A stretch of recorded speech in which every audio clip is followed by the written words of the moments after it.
never accept a first offer. Yeah. So if I want to sell, I don't know, you want to sell me your car, and you say it's a great car, it's $10,000, and I say done. Okay. No one is going to be happy, right? You're going to go, hey, I should have asked 12 if he was going to just say yes like that, right? And I'm going to go home and I'm going to say to my wife, hey, I bought this great car. And she said, how much do you pay? I said, well, $10,000. And she says, well, where did he start? And I say, $10,000. And she said, you didn't negotiate? You just accepted that, right? So nobody wins if you accept the first offer, okay? So in this case, if you negotiate a salary that is slightly better than you expected, but they close it down very quickly, they've shown you something. They've shown you that they're not that good at negotiating either, right? And they've showed you that they've got more money. Because if they were really good at negotiating, they wouldn't have accepted that. They would have pushed you down and down and down and down, because that's, you know, getting free money, getting you to work for less than you first asked, basically is money in their back pocket, right? And it also means there's definitely an upside. So if you have an ongoing conversation with this business, you know, unless you've actually signed on the dotted line, you can come back to them and say, well, look, I've been talking to competitor companies, I've reviewed the situation, and it looks like if we want to carry on with this conversation, we need to restructure this deal. Okay?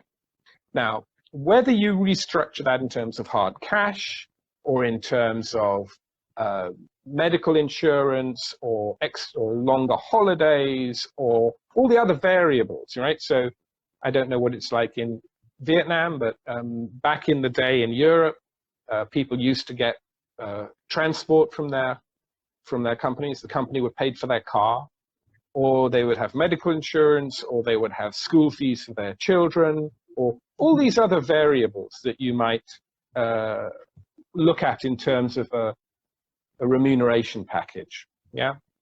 So first thing is, well done. It was your first kind of salary negotiation, and also you spotted that there was something wrong. You're absolutely right. If they didn't fight back hard enough, it means that you didn't ask enough from them, right? A really good way to start, and when somebody says, what are your salary expectations? The first thing is to say, well, actually, my expectations are extremely high. I'm looking at like $250,000 a year, but I don't expect you're going to be able to pay me that until I've risen up to a position of demonstrating my value. So there's a difference between what my expectations are and what I really need or want. You know, I'm looking at, you know, in this business to make money, right? So I don't really know what my expectations are, because I need to know more about your budget, about what kind of remuneration, what kind of bonuses are typical in this field. So you want to, they're trying to close the conversation down. You want to open it up. You want to get them to tell you, these are the kinds of fields, this is the area that they're expecting. And you need to obviously be expecting above that, either at the top end or further above it. And you shouldn't be bothered to spend quite a lot of time talking about it. I think your instinct again was quite right, that it's worth talking about it. If you're going to work for these people for, I don't know, 2 years, 5 years, then what's an extra 40 minutes talking about money? It's like nothing, isn't it? Yeah.